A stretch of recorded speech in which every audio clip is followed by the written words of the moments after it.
So, first of all, let us structure our idea in our mind about the chapters that we are going to have in term 1 of CBSE boards. So, the first chapter that you are going to have is real numbers. Make sure that I will be sending you the electronic notes. I'll be sending you the electronic notes of every chapter that is here so that you can have a quick revision of the concepts later on. So we'll be starting with real numbers. Then we have the concept of polynomials. Then we have linear equation in two variables.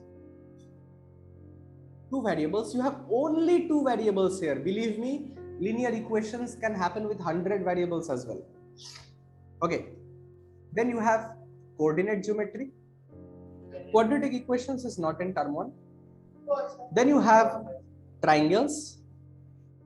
Then you have trigonometry, barring the applications of trigonometry. And at last, you are having two chapters in geometry, that is areas of circle, and the last chapter is probability. Nothing. Okay, so let us discuss a little bit about the entire syllabus that will be coming in term 1. You will realize how easy this is.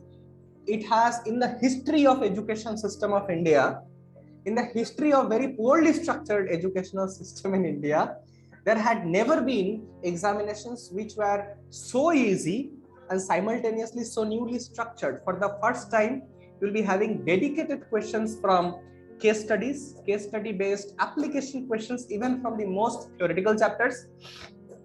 You will be having questions which is going to be a little tough bit, like assertion and reasoning. These can be confusing, but if you go with the clarity, I shall be telling you everything about how to approach questions. Today, we shall not be discussing about the structure of the paper or how to solve questions. We won't discuss on it today. Today, we shall be seeing the summary, the gist of all these chapters. Is this clear? All these chapters, how much ever is possible.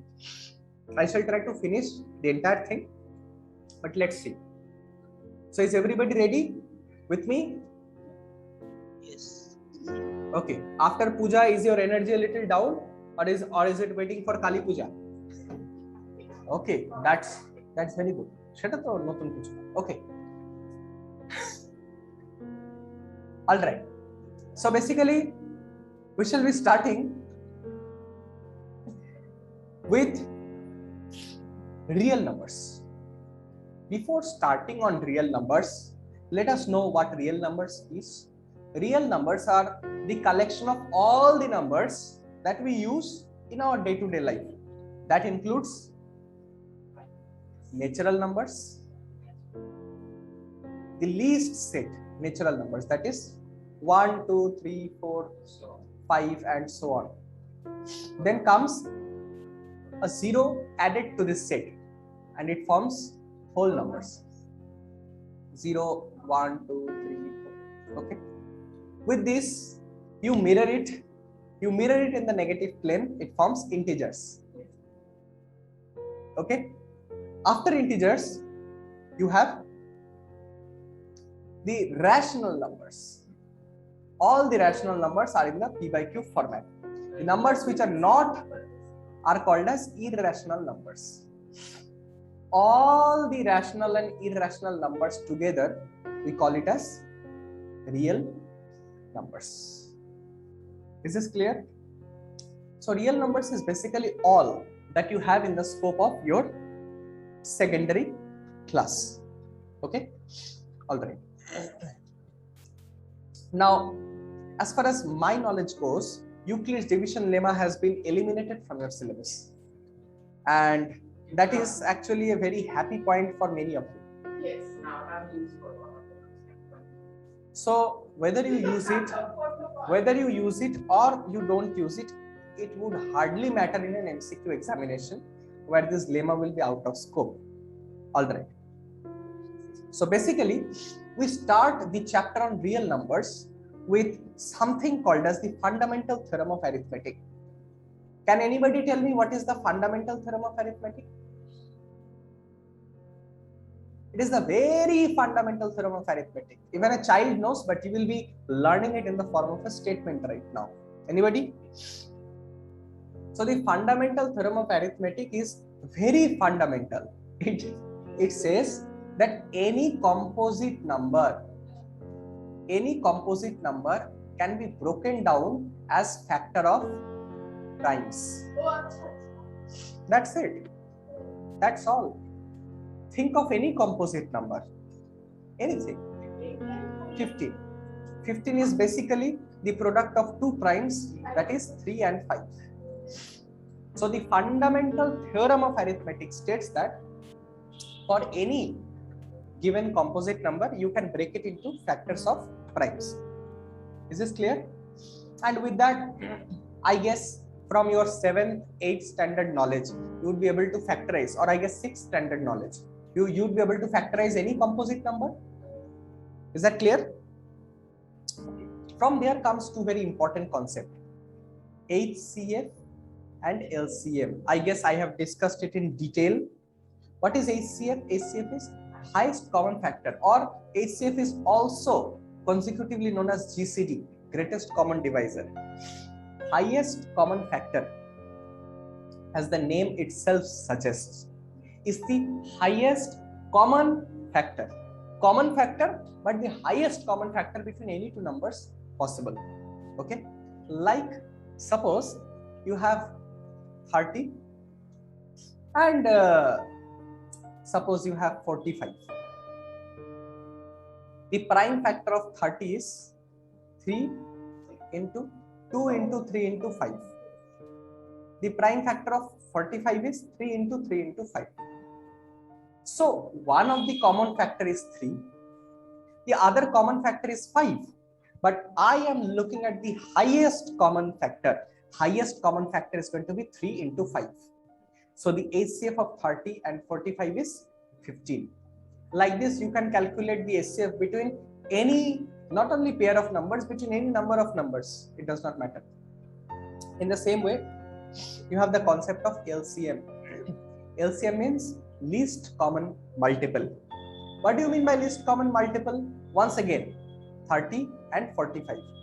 Least common multiple means keep on noting the multiples of 30, keep on noting the multiples of 45.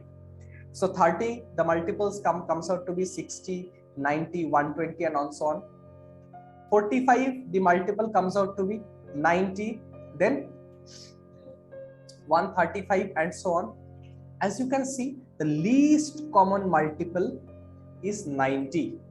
So the LCM of 30 and 45 is 90. What does that mean? That means the least number that 30 and 45 will both divide is actually 90. Okay? There can be many other there actually can be infinitely many common multiples. But we are here only interested in the least common multiple because that makes sense. Greatest common multiple is a statement that does not make any sense. Is that clear to everybody? Can anybody think of a greatest common multiple? There is no concept of greatest common multiple. If you tell that there is a greatest common multiple, I will show you a multiple which is greater than that. 90 is the greatest least common multiple. 180 is one multiple. 270 is once again a common multiple. It will go up to infinity. There is no concept of greatest common multiple in the field of mathematics. It simply does not make any sense. Is this clear to all of you? All right. So I guess you can find out the HCF and LCM of two numbers pretty instantly. You have practiced a lot as well. Now here comes a teeny Christmas formula. I guess your exams will be ending before Christmas only. Good, you would be able to enjoy Christmas. Or is it?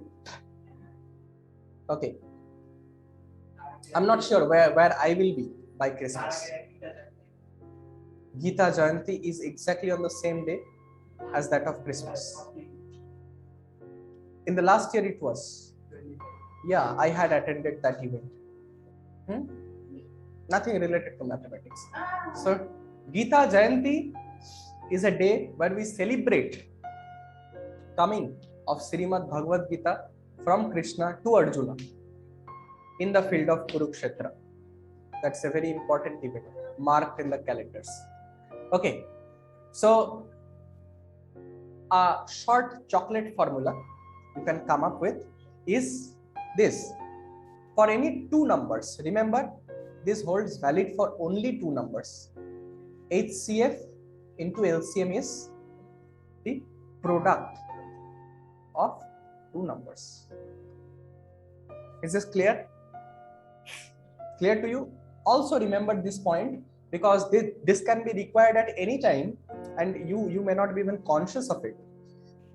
That is, HCF is a factor of LCM, or you can divide the LCM by HCF. Remember this for any two numbers. Take suppose this 30 and 45. The HCF is 15, the LCM is 90. So can you not divide 90 by 15? This is what it means. Okay, this is an important point. Yeah, if anybody wants to, you can just jot it down. Okay, it may be, you may find it very helpful. Okay, so yes, or you can also write like this, that HCF can divide LCM. Okay, now coming to the last point. This is rather easy, because see, nobody would be giving to prove you that root 2 is irrational, root 3 is irrational, so you are barred from that. But you have to specifically know what a rational number is.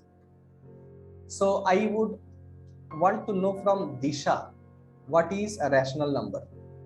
What is a rational number? What is P by Q? Is this somebody's name? Piku by Kiku? Huh? What is P by Q? So you have to be very articulate about that. What is P by Q? Your definition is incomplete. Denominator. Q is not equal to 0. That is an important point. But otherwise, you have made a spaghetti out of it. You are approaching it. But anyway, what is a rational number? A rational number is any number which can be written in the form of P by Q. Or what is P by Q? It is pole 2 is to pole 2. No. P is an integer, Q is an integer. P and Q are integers. This is very important. And it is also equally important to state that Q is not equal to 0. The moment Q is equal to 0, the fraction or the rational number itself is not defined. Is this clear? It is very horrible that the year is coming to an end and you are not even sure of what a rational number is. See, mathematics is not about memorizing the dates when Adolf Hitler was murdered or Osama bin Laden bombed the tower. It is all about facts and logic. So in logic, confusions don't come in unless you memorize it by heart. If you don't memorize it, see, I have never memorized what the hell rational number is. I just wanted to see, and that is how it is in my mind.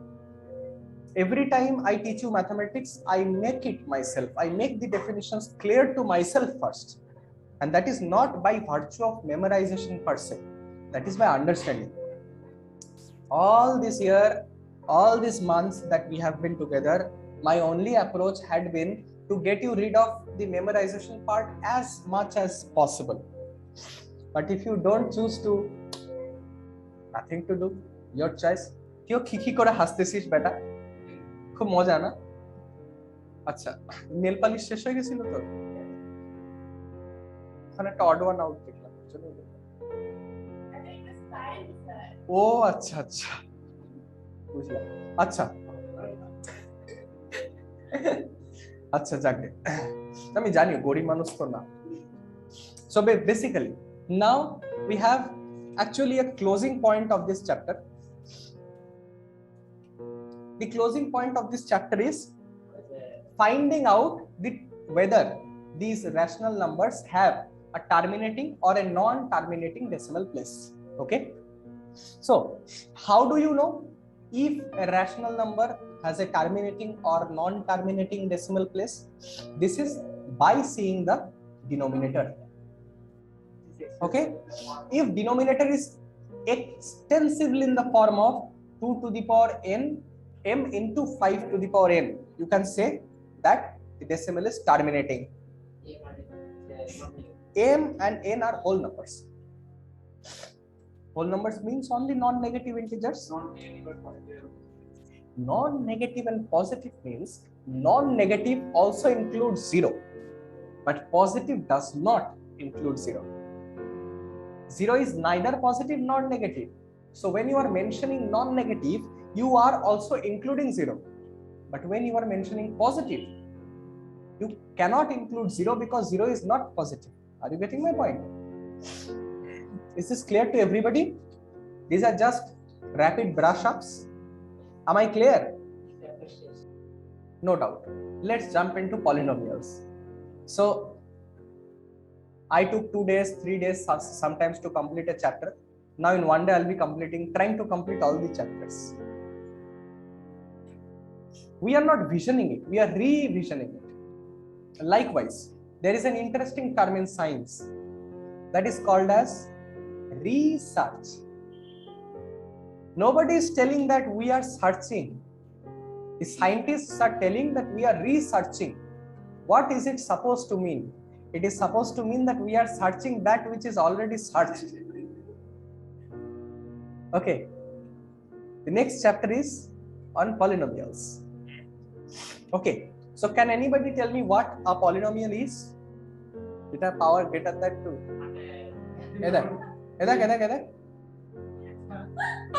Power 3 আছে.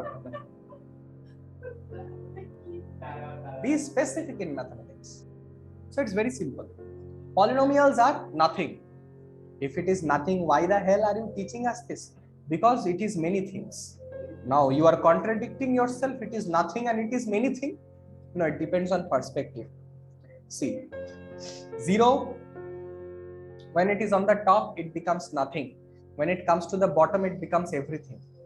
So it's just the way you place it. It tends to infinity when you put tends to infinity, I'm saying. In that way, you cannot put 0 in the denominator so strictly. But anyway. Okay. Have you ever played baseball? So polynomials are nothing, just functions containing multiple terms. Polynomials. Okay. Function because there is one variable that is manipulating the value of the entire function. So suppose you have like this. Okay. Here, this is a polynomial of nth order or nth degree, whatever. Degree is n. As we have already known, an important point to note, for this to hold the degree n is an must not be or must be equal to not equal to 0. If an is equal to 0, then x to the power n won't exist only. Okay.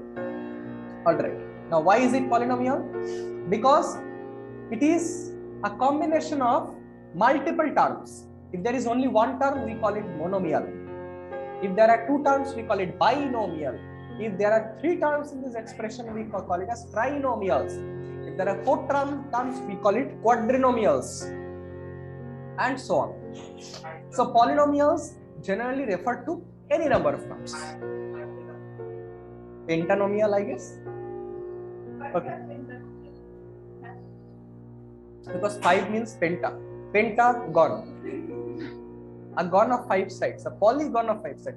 Poly means it can include anything. 1, 2, 3, 4, 5, 6, whatever. Okay.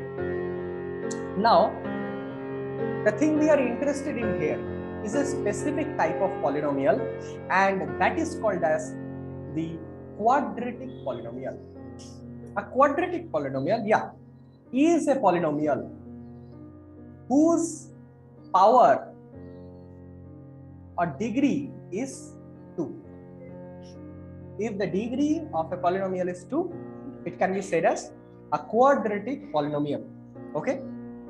Now, because we deal with it so very much, we write it as f of x is equal to ax square plus bx plus c. This is the general form of our writing.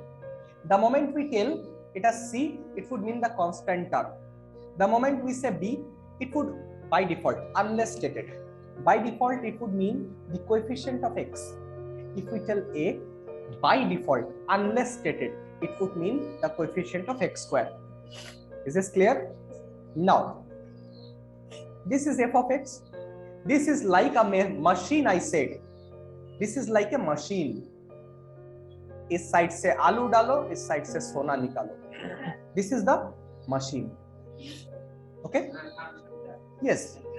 The function is nothing but a machine. You put x here, you get the entire value manipulated to be something. Okay? Now there is an important and significant concept of this function that is called as its zeros. Zeros or zero. For any value of x, if you plug into this expression and you find the value of f of x to be 0, that is called as the zero of the polynomial. Suppose you put plug x is equal to 2 and the function becomes 0, then I can say that 2 is a zero of this entire polynomial. Anybody having any doubt can ask me, can interrupt me at any point and ask me. Anybody?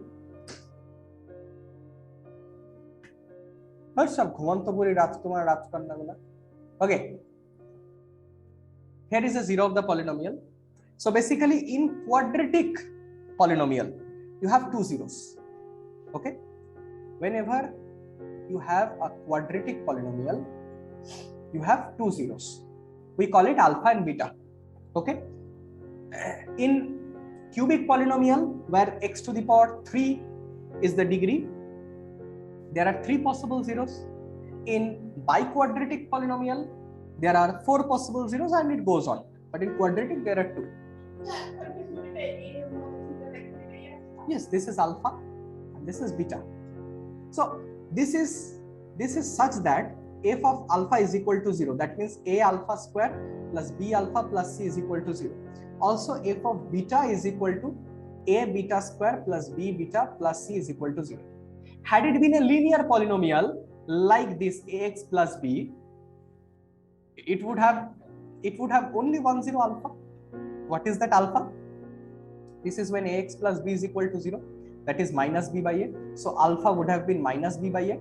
Had it been a linear polynomial, but in case of a quadratic polynomial, it is of 2 zeros. Now there is a very important thing.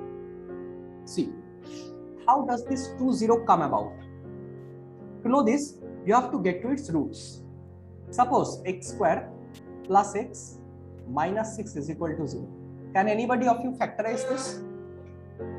Real quick, please. Everybody factorize this on your notebook. Madam? X plus 3 into x minus 2. Yeah, that's correct. Tell me.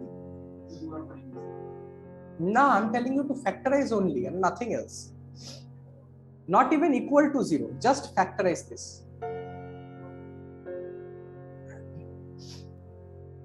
Basically, if I equate it equal to 0, just like I equated this linear expression is equal to 0 to find out a 0, similarly, if I equate this equal to 0, then I would be getting two possible options, x is equal to 2 and x is equal to minus 3.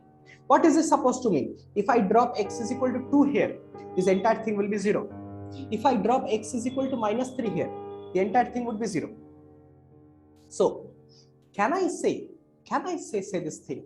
If you have a 0 alpha and a 0 beta, can I say that x minus alpha and x minus beta will be equal to 0? Can I write it like this? Because that's where I get x is equal to alpha and x is equal to beta from. So I can consecutively say that x minus alpha and x minus beta are the factors of this quadratic expression. Am I clear on this? Factor means that which divides the expression. Like a factor of 12 is 6. A prime factor of 12 is 2. All right. Okay. So x minus alpha is a factor, x minus beta is a factor of this entire expression. Now, this is what general thing I'm going to do. Now you have ax square plus bx plus c. By any means, you would be making it up into two factors like this, x minus alpha and x minus beta. The important thing that we'll be studying here is the relationship between these zeros of the polynomial. Zeros of the polynomial and the coefficients. There is a very interesting relation. As I am summarizing, I won't be deriving this. So that is sum of the zeros is minus of coefficient of x by coefficient of x square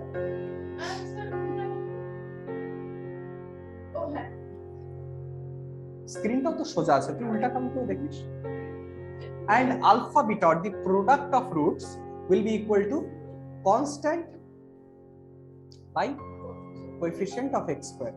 This can be widely applicable to find either the missing value of the root or to find any kind of coefficient, whatever. Root no, zeros, okay, zeros. Root is when you have an equation. Zero is when you have a polynomial. Like what?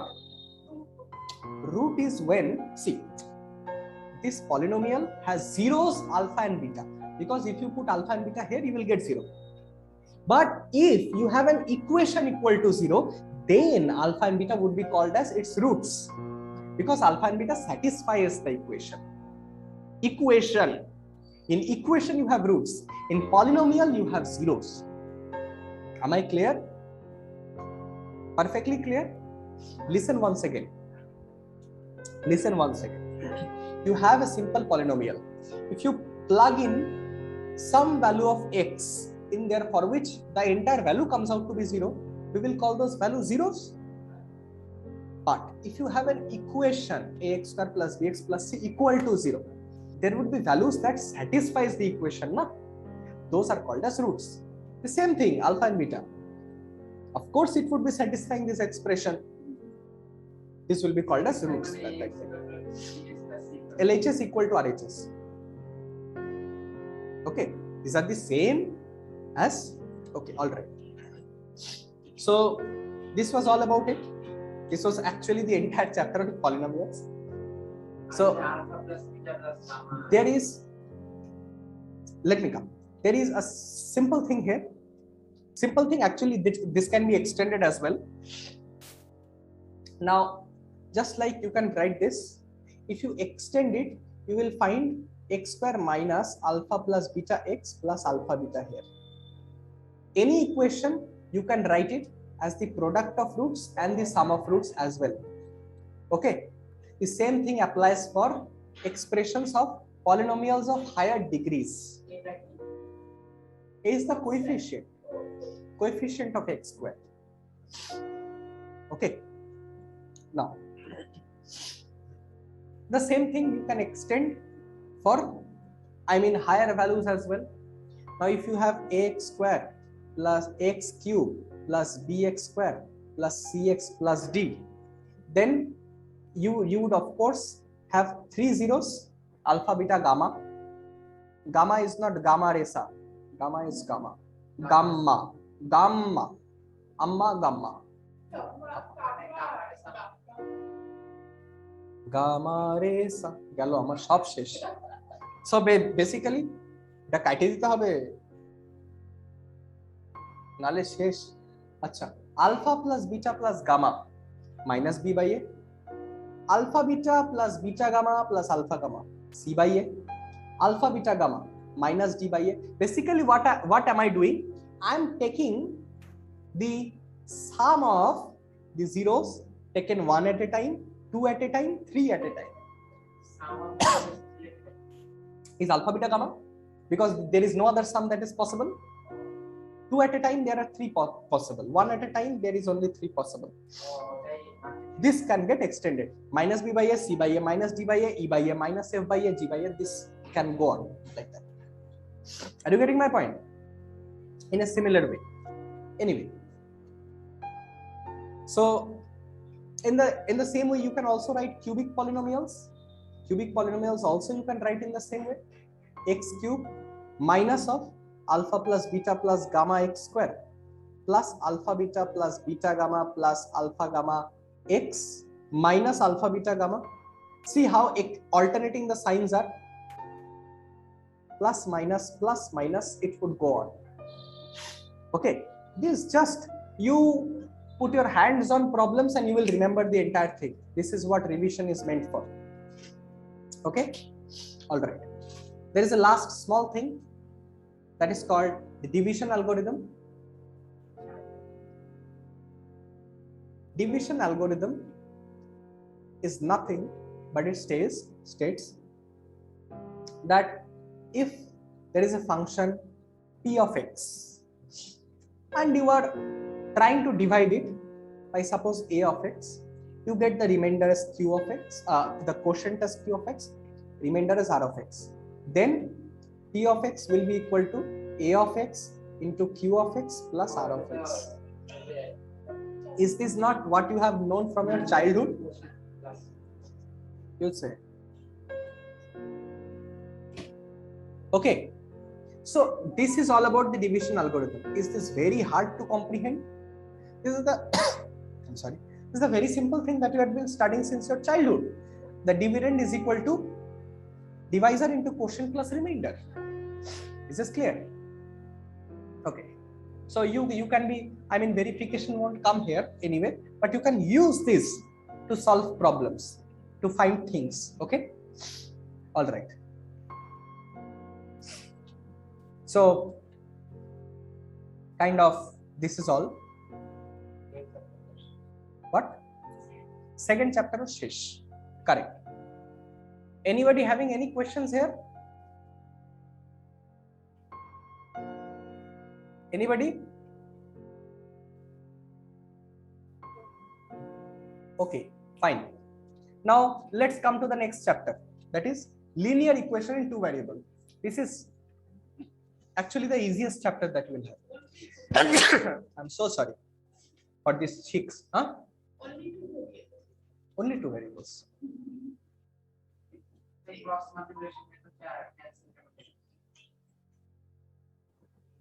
Okay, so are you ready for the next chapter? Is the revision getting too fast?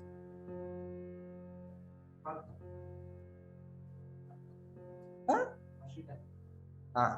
Okay, linear equation in two variables. This is by far the most simplest chapter that you can have. Why? First of all, because it is linear equation. And secondly, to make it a little complicated, they give two variables. Because with one variables, what the hell will you be doing? X minus 3 is equal to 0. Chal bit. Lajja laga na? Don't you have any shame in admitting that x equal to 3 is a solution? You are in 10th standard. All right. That's why we have a little complicacy.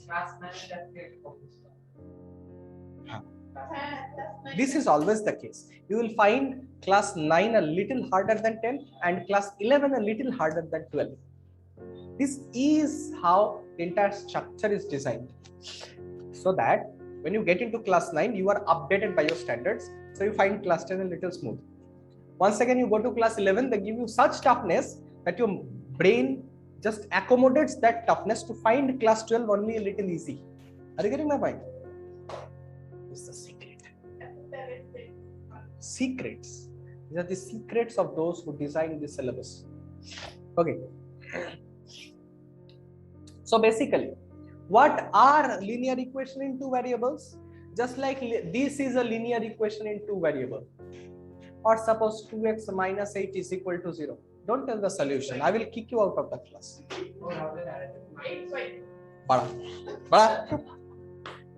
So likewise, we have linear equation in two variables, means in two variables we have the linear equation like 2x plus 3y minus 8 equal to 0. You can write it in any form, does not matter. I am writing it in ax plus by plus c is equal to 0. You can also write it as ax minus by is equal to c. or ax plus by is equal to c, however you want it. The important thing is there should remain two variables in the equation, and the power or the maximum power of every variable must be 1. Is this clear? This forms the entire linear equation in two variables. Now what is it supposed to mean? See, for every linear equation in two variable you can form a graph. Okay, if you plot out the points, I guess you know how to. Suppose you get, suppose this 2x plus 3y minus 8 equal to 0. You can write y as 8 minus 2x by 3. You can plot points here, x 0, 1, 2, and you can find out the corresponding value of y. You can plot it to get a curve similar to this. This will be a curve of 2x plus 3y minus 8 equal to 0. Okay. Now, as you can see, I took x is equal to 0, 1, 2, and correspondingly I got the value of x. That means, suppose I put x is equal to 0 here. So 8 by 3 is the solution. So basically 0 and 8 by 3 is the solution of this equation. But is this only one solution? No. There can be infinite possible solutions, and hence the straight line containing infinite points. Are you getting my point? The straight line having these infinite points are exactly the set of values that satisfies this. But there are infinite points satisfying this equation. There can be only one solution to a linear equation in one variable, only one point. But for a linear equation in two variables, there can be infinite solution if there is only one equation. So we put out one more equation. Putting out one more equation helps us in finding only one solution that satisfies both the equations. We saw the real life application of this as well, but first of all, let us proceed with theoretical context only. Are you getting my point? So basically, suppose one more equation, 3x plus 2y minus 6 is equal to 0. So these are two equations which are going to have only one solution. How do you know that? By taking the ratio of coefficients of x and y and the constant as well, of course. We have dealt with that. But now how to find the solution? There are two methods for finding the solution. One method has been eliminated by your grand CBSE. So although any method you can use, whatsoever. I have already taught you that. So there is no issue, I guess. They will ask you to solve. They will never ask you the method because it's an MCQ type paper. So basically,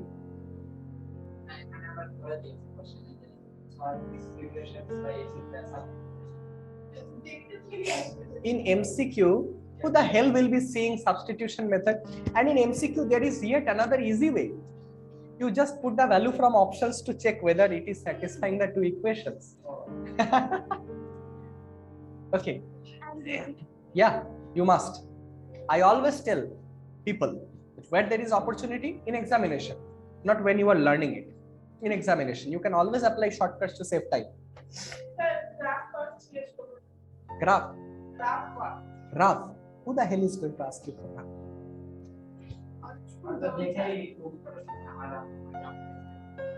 Graph, I think, is a very substandard way of. First of all, if they want to conduct MCQ, why the hell are they asking for graph? There is no logic to it. Had they had to take subjective type, they would have taken a proper rigorous subjective paper. Why the hell is this drama of taking roughs? Pointless. But yes, you can't do it in mind. You need to do some rough work. So they will be providing you paper, you might do that. That's a different. Thapor khaisilo.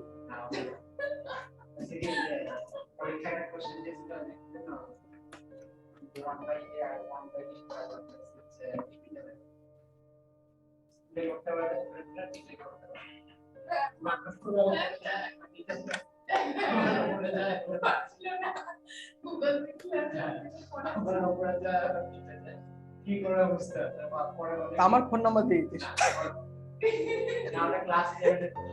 হ্যাঁ 11 বছর পাচ্ছে না, কি করবে? 7-8 হাজার টাকা দিয়ে টিচারদের কানে ভাই, লেবারদের 10,000 টাকা পার মাসে আগে কাজ করাবে। সে ঠিক আছে, আরে ভালো টিচার তোরা এক্সপেক্ট করতে পারিস না স্কুল থেকে। আমি একজন টিচারের সঙ্গে বসে বিস্তারিতভাবে কথা বললাম, বাংলা মিডিয়ামের টিচারদের বেতন 5,000 টাকা দিয়ে শুরু। 5,000 টাকা দিয়ে কি হবে? আমি একদিনে গিয়ে উড়াবো। 5,000 টাকা দিয়ে কোনো ইয়ে শুরু হয়? বেশিরভাগ ফিমেল টিচারদেরকে রিক্রুট করে, কম পয়সায় ওদেরকে নিতে পারে। সবাই সব 7,000 8,000 টাকা দিয়ে। কেউ বাঁচতে পারবে এসব দিয়ে? আশ্চর্য। হ্যাঁ, খাওয়া দাওয়ায় লাগে যায় এত টাকা। তো বেসিক্যালি আমি বলছি যে একটা ভালো ধুতি আসবে না 7-8 হাজার টাকা। ওদেরকে ধুতি পড়া স্কুলে আনে continuously. You cannot expect brilliant teachers in your dumb schools. It has to be accepted. Schools are terribly dumb, completely dumb.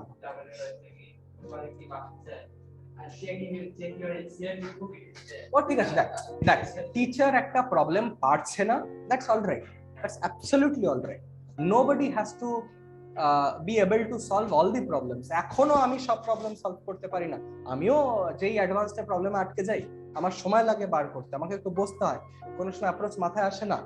It is perfectly all right for somebody not to find solution, but attitude-টা matter করে, বুঝতে পারছিস? আচ্ছা, আমার যেমন সব জানতা tablet একদম পছন্দ না। আচ্ছা আচ্ছা, okay, all right, enough. So basically there are the first method of solving this is pure by graphical method, but there are many inaccuracies that may creep up in graphical method. You may find the points to be different, a little shifted. If you have not done the graph absolutely accurately, you might find it difficult to find certain points. Am I clear on this? Okay, this is one problem. Because of this, we have two beautiful methods to solve the equation. So basically the first method is by substitution. So what is the substitution method? Substitution method is you take any one variable from one equation and put it in the second equation. Suppose here I have the value of y. I put the value of y in this equation to get an equation entirely in x, and then I find the value of x. If I find the value of x, if I put it in any equation, it has to give me the value of y that I need, because that is the point of common solution for both of the equations. Is this clear? All right. Okay. This is called as the substitution method. Okay. Another method is called as the elimination method.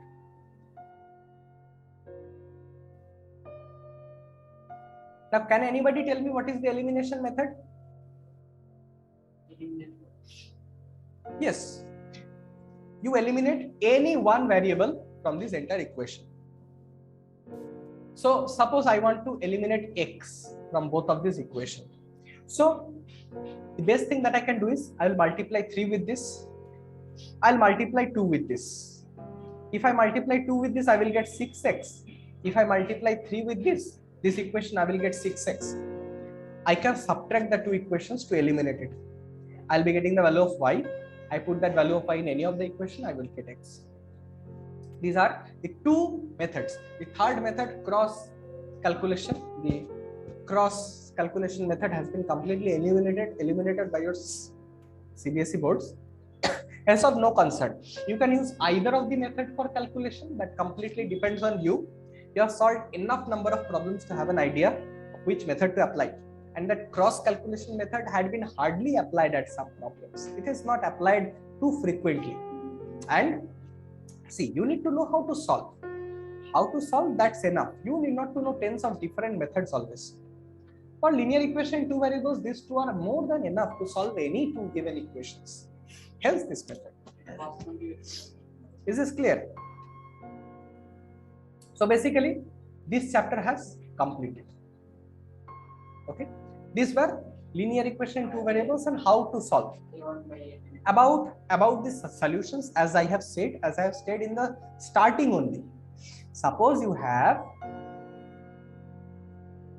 two equations like this in standard form. I have told you, I have explained it to you by drawing graphs as well in that graphical software as well. If A1 by A2 is not equal to B1 by B2, that means the two lines don't have equal slope. That means they will be cutting at one point. They must cut at one point. So it will give us unique solution. If A1 by A2 is equal to B1 by B2, but that is not equal to C1 by C2. That implies the slope is same, but the constants are different. That means both the lines are at the same inclination, but are separate from each other. There will be never any point of intersection, just like two railway lines don't intersect. So there will be no solution in this case. And if A1 by A2 is equal to B1 by B2 is equal to C1 by C2, that means both the lines are just same. So there are infinite points that can satisfy this equation. So there are infinite solutions. Is this clear? Okay. So this actually can come by common sense as well. This does not need to be very specifically taught to you. This is clear. All right. The next chapter, let's come to it. It's called as coordinate geometry. Once again, a very easy and a very small chapter. So, what the hell is coordinate geometry all about?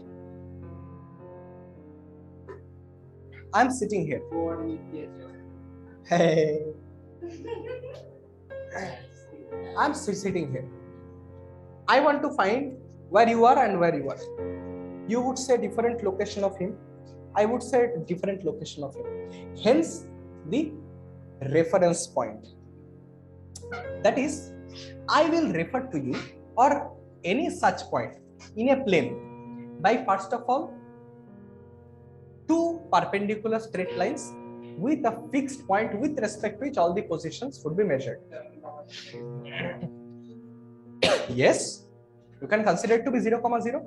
If that corner is 0, 0, 0, suppose this is 5 units, this is 5 units. This is the XY plane, 5, 5 is her location, your location is 5, 0. This is clear. This is a basic idea of coordinate system. The fan is 5, 2.5, 8 suppose. This is how things goes, whatever. So we are concerned here with only two-dimensional points. Huh? That is porer paper. So for any 2 points you have whatsoever, it does not matter. Okay, you have specific addresses. You have learned that in class 9. You have learned that in class 9. Suppose address is this location, this coordinates. A specific ordered pair of coordinates will specify a point completely. It is enough. One ordered pair is enough to uniquely determine a point. Okay, here suppose x2, y2. If I have addresses of 2 points, can I find the distance between them? That will be square root of x2 minus x1 whole square plus y2 minus y1 whole square. You have studied this. Okay. Next comes, suppose you want to divide the 2 points in a specific ratio. Suppose m is to n. So this r will come out to be mx2 plus nx1 by m plus n, and y will come out to be my2 plus ny1 by m plus n. We had derived this. Fair enough? Do you have any doubt? Yes? Now, had it been a midpoint, m is to n would have been 1:1. Is this clear to you? Had it been a point of trisection, so this point would be dividing the line in the ratio 1:2. This point would be dividing the line in the ratio 2:1. Is this clear? So these are a few questions that keep on coming. Okay. All right. And there are some certain formulas, like suppose you are given a triangle with points x1, y1, x2, y2, and x3, y3. You can find the centroid of this. x1 plus x2 plus x3 by 3, y1 plus y2 plus y3 by 3. Clear? Similarly, if you have a triangle like this, you can also find the area of the triangle. How to find the area? Anybody remembering the formula?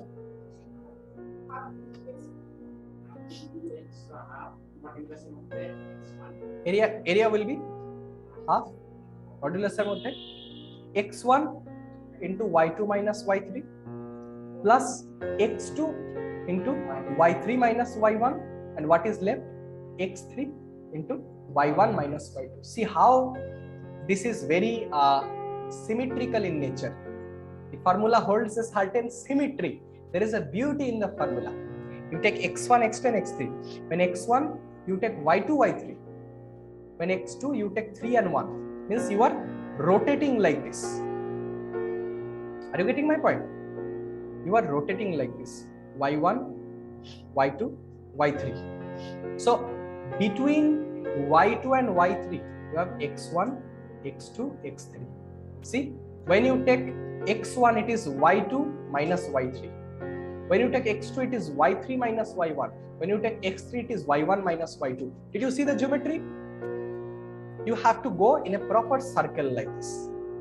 There is once again very little to memorize. That's all. Yes. Okay. Once again, there is very little to memorize, and this completes the chapter. It's all about problem solving now. Okay. Now I think we are also done with coordinate geometry right now. These are very short and rapid revisions before jumping into the test. Full length tests. Okay. Yes, of course. There is no excuse right now. 1 month left, we will hardly get 4 to 5 classes more. In those 4 to 5 classes, the only thing we are going to do is test, discussion, test, discussion, test, discussions. Is this clear? All right.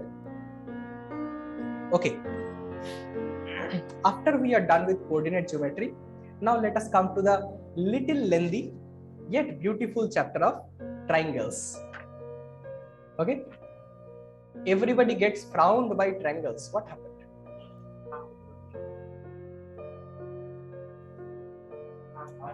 Triangles is a very beautiful chapter. You are bhai lage because you have not practiced enough. You had a chapter in the same name even in class 9. The only difference here is that you are studying a more general case of what you have studied in class 9. Congruency is a general case of similarity. Okay? Congruence is a similarity is a general case of congruence. I'm sorry. Congruence is a special case of similarity. Okay. So first of all, I have described what similar figures are. Anybody having any problem in comprehending this? Anybody?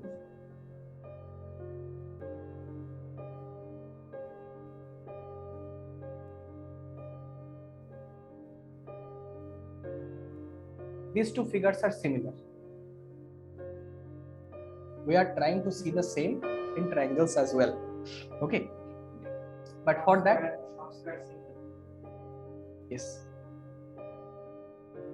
Okay. All circles are also similar because of their intrinsic properties. Yes, that's why. Okay. No. Okay. So we started the chapter with Mr. Thales, great philosopher. Thales. So Thales theorem and reverse of Thales theorem. Anybody remembers that? What is Thales theorem? It is also called as the basic proportionality theorem. BPT. BBT.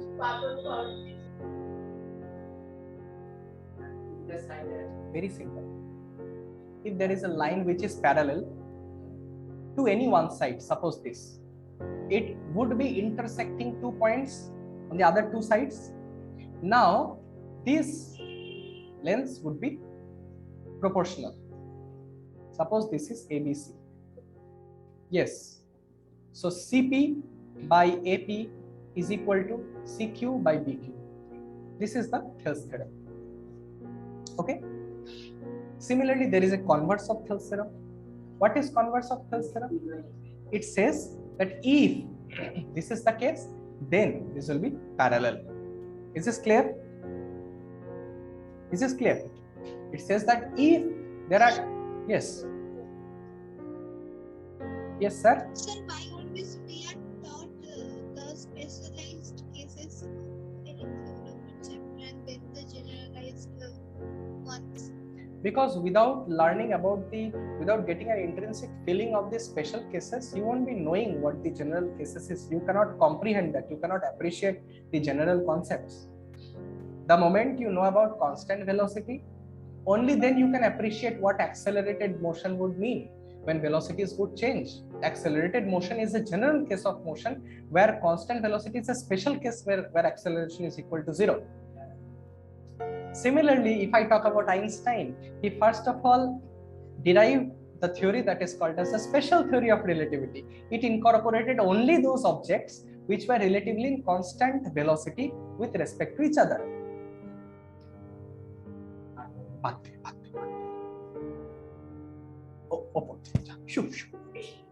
Okay. This is also relativity. This also general relativity predicts light bends in front of very heavy objects like this. It's just like this. Relativity. Okay. Get out of the trap of your relatives. You will understand relativity better. Okay. So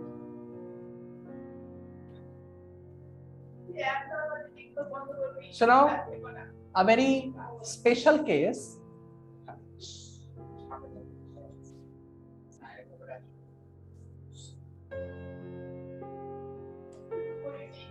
A very special case of midpoint theorem. है रे मयूर तो सांप के मारे ना.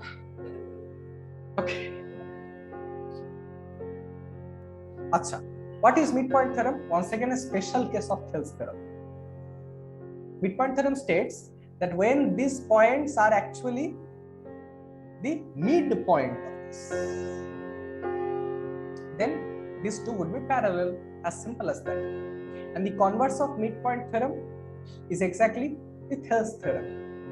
The converse of the converse of midpoint theorem is if you have a certain midpoint and you draw a parallel line, it would be the midpoint of the second side as well. Okay, these are studied in class 9 also. These are actually the implications of similarity, as you would know it later. Then there is a very important theorem that is called as the angle bisector theorem. Angle bisector theorem. What is angle bisector theorem? Very simple yet very profound. You have a triangle. You have any one angle being bisected. I'm sorry, this is not a properly a bisector in feeling terms. Okay, let me make it a little proper. Isn't it so? There should be a feeling in what you are doing. Now this looks like bisection. If this is the case, these two angles are same, then I can say the ratio of this and this equal to the ratio of this and this.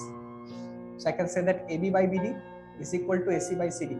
This has been a very important theorem within us. Okay, huh?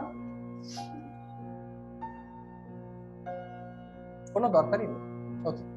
So basically, with this we complete the fundamentals here and there. Now coming to the similarity criteria. Just like congruency, we have similarity. So there are some criteria for similarity. What are the criteria?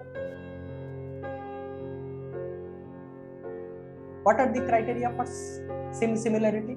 When two triangles are having three angles same, or SAS, that means two sides are proportional and between them the angles are the same, or what? Yes, or SSS, three sides are proportional. Here remember, proportional. Equal is congruency. Where does it come? Okay, is that clear?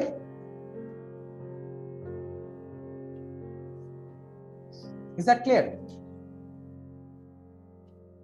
So you have AA similarity. Now somebody can also translate it to AA similarity, because if there are two angles same, then the third angle would automatically come out to be same. Angles are not similar. Angles are same. Remember, there is no ratio of angle stuff here. It makes no sense. Okay. So this pretty much completes your similarity. And at the last of this, we have seen how with similarity we can derive the Pythagoras theorem. Is this clear? This completes similarity. You just have to solve problems. So you'll be given situations where you have to identify which similarity you can apply to prove that. To prove that similar, at some points you have to think of very intelligent constructions as well. It depends. Okay. So research পারো করতে, যেগুলা syllabus থেকে বাদ হয়ে যায় সেগুলা আবার আনাতে পারো, কনস্ট্রাকশন পারো না বেটা। You need practice. The more practice you do, the more perfect you will get. That's all. This completes our triangles. Now let us come to the favorite chapter of you all.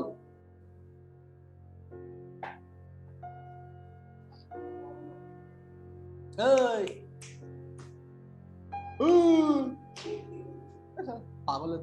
Hey, respond so that I can understand that you are in the class.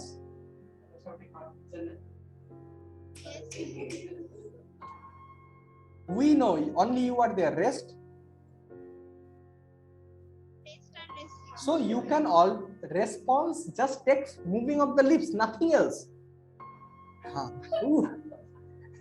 So now please understand. Up till now we have known sides of a triangle differently, angles of a triangle differently, but in no way we had any relation between side and angles of any triangle or any shape whatsoever. Trigonometry just joins that. Trigonometry brings in a relation of sides of a triangle with its angle. That's why trigonometry is so special. Is it clear? Is it perfectly clear? Yes. Okay. So we start with a right angle triangle. পরে আসো, করবো তো বল, লাঙল দিয়ে মাঠ খোঁড়া দেখ। So in a right angle triangle we shall be starting to define certain ratios with respect to angles. So suppose this is perpendicular, this is base, and this is hypotenuse. We define 6 ratios because there are only 6 possible ratios of two sides: sin theta, cos theta, tan theta, cosec theta, sec theta, and cot theta. Sin theta is p by h, cos theta is b by h, tan theta is p by b, cosec theta is h by p, sec theta is h by b, and tan theta is b by p. Actually, sin theta, the inverse is cosec theta. Inverse means opposite, the reciprocal, not inverse. I'm sorry, reciprocal. Reciprocal of cos theta is sec theta. Reciprocal of tan theta is cot theta. Okay, that's all about it. Now, being more specific, there is a table. There is a table that describes the standard values of this. So it is theta, and there are some standard values that we take: 0 degree, 30 degree, 45 degree, 60 degree, 90 degrees. We start with sine, that is 0, 1, 2, 3, 4. You divide it all by 4 and take the square root of it. So you have the value of sine to be 0, 1 by 2, 1 by root 2, root 3 by 2, and 1. Just Reverse this and you will get cos. Okay, is this clear? Divide sine by cos, you will get tan. Now sine cos does not have any meaning without their corresponding angles. So you see, sine theta is p by h, cos theta is b by h. You divide, you get p by b, which is tan theta. This is all about it. Okay. Now there are certain things that are also important. These are certain formulas. You have to stuff that all into your mind and you need to constantly apply. This had been one of my favorite subjects. Now if this is theta and this is 90 degree, from triangle property you know that this is 90 minus theta. In the same way we can say sine of 90 minus theta. Sine of this will be basically the perpendicular, which is b, and the hypotenuse, which is h. So b by h is actually cos theta. So sine of 90 minus theta is cos theta. This is actually the complementary angle formula. So I can say that sine 20 is equal to cos 70 degree, or sine 50 degree is equal to cos 90 minus 50, that is 40 degree. Okay, we can use this to say things like this: sine 90 minus theta is equal to cos theta. You can deduce each and every formula from this triangle. Cos of, this is understood, 90 minus theta is equal to sine theta. Tan of 90 minus theta is equal to cot theta. Cot of 90 minus theta is equal to tan theta. Sec of 90 minus theta is equal to cosec theta. And cosec of 90 minus theta is equal to sec theta. This forms the complementary formulas which you can use to solve problems. That's all. It shows a very beautiful relationship of complementary angles of the trigonometric ratios. Now to end this chapter, there is 3 sets of formulas, very popular, very important. Sin square theta plus cos square theta is equal to 1. Sec square theta minus tan square theta is equal to 1. Cosec square theta minus cot square theta is equal to 1. All coming from the Pythagoras theorem. Okay, like you know this, right? P square plus b square is equal to h square. Divide h square in both sides. So p by h whole square, p by h is sin square theta, b by h whole square is cos square theta, you have equal to 1. This is how it comes, as simple as that. There is nothing to memorize in the entire of trigonometry. But if you wish to make things faster, by practicing it will automatically commit to your memory. Is this clear? This is all about trigonometry and you need to just constantly play with it. Nothing else. Trigonometry relates the sides of a triangle with its corresponding angles, nothing else. That's all. Okay? All right. Now, coming to the second last chapter or the penultimate chapter of your entire term 1 syllabus, that is area of circles. Kichui nai chapter this is. So basically, this just deals with a very few things. You have a circle. You know what is a circle? Having a fixed point and you run along a fixed distance around that point. When you are complete running, or তোর পুটকিতে একটা কিছু পড়ার কিছু বা ধর তেল পড়ছে বসে বসে গোল করে তো একটা সার্কেল তৈরি করবে, ওটা তেলের শেপটা একটা circle. In class 11-12 terms, you will say the locus of a point which is at an equal distance from a given point is called circle. Or locus pocus bad de এখন, circle হচ্ছে a shape that has all its point distancing equal from a fixed point which is the center. You know this is radius and you know that twice the radius is the diameter, and you also know that the circumference is 2 pi r and the area is pi r square. Is this clear? Is this clear? Perfectly clear? Okay, now there is nothing to be not clear. Now you take a pie, you know pizza pie. If you don't remember this formula, remember that pizza is in the form of a circle of radius z. So pi into z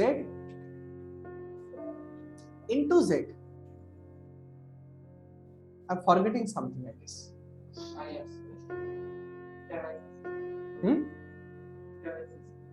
I don't understand. What? Whatever. Let me cut this out. No. That was a cylinder, I guess. So that was not valid for a circle. You can already remember this. Now, cutting a slice of pizza of angle theta.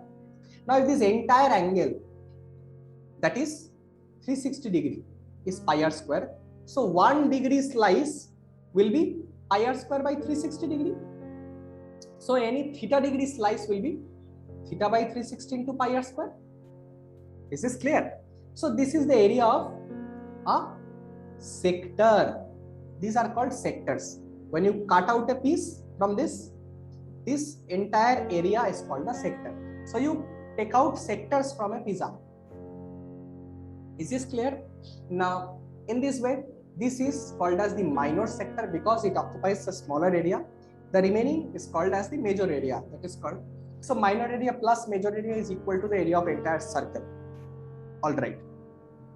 So this is the area of sector. Now, if you want to find out this arc length, you can easily find it out. This is theta by 360 into 2 pi r. In the same logic of area, you can also find this. Coming to the segment, this is a little terrible, but still it would work out. What is a segment? If you have a chord, the area that you are having, that the chord cuts circle into two given areas, these are called as segments. This is called the major segment. This is called the minor segment. You already know how to calculate the area of segment. I said you divide it into this. You know this angle. You find out this length. You find out this length by trigonometry. Then you have this entire area. You have the area of the sector. You subtract the area of the triangle from this area of sector. You would be left with this area. Clearly, formulas are given to you. Is this clear? Is this clear, or do I need to derive it? Clear, right? You would be, sorry? Sir, clear. Okay. Clear or derive? Clear. Good. So these are basically very basic geometries that you had to study in class 2-3. I'm exaggerating. Class 6-7. These are logic standards of 6th and 7th classes. This comprises of your entire chapter on areas of circles and its corresponding bhaichara, bhai behan, idhar udhar, thoda bahut tukli pukli. Okay. Coming to the last chapter of your entire term 1. This is probability. So what is probability? It is me trying to measure sambhavna. That is the translation. It is me trying to measure the chance of any event happening. The chance. Suppose seeing a humid weather, the chance of rain gets increased. Okay. Or suppose I have a pack of cards. So the chance of getting a black card is equal to the chance of getting a red card. That is all probability is all about. So the entire chapter, the crux of the entire chapter is just one definition, that probability of an event is equal to number of favorable outcomes by total outcomes. This is by far the easiest chapter you may have ever encountered. You just need to find out the total possibilities. You need to see how many possibilities there really are. If they are equally likely, then the probability can be given directly by this formula. You can calculate it just outright. Okay. So like if there are 1 million people and only one people is to get $1 million, then me having the chance to get $1 million is 1 by 1 million, because there are a million people. 1 by 1 million, mane 1 by 10 lakhs. That is 1,000 or 10,000s of a percent. So I have literally zero chance, practically speaking. But if I get, I will get the full $1 million. But that's rarest of the rare case. Are you getting my point? So this is all what probability is all about. And you have all the problems corresponding to it. This completes the conceptual division of our entire term 1 examination. All you are left with is practice.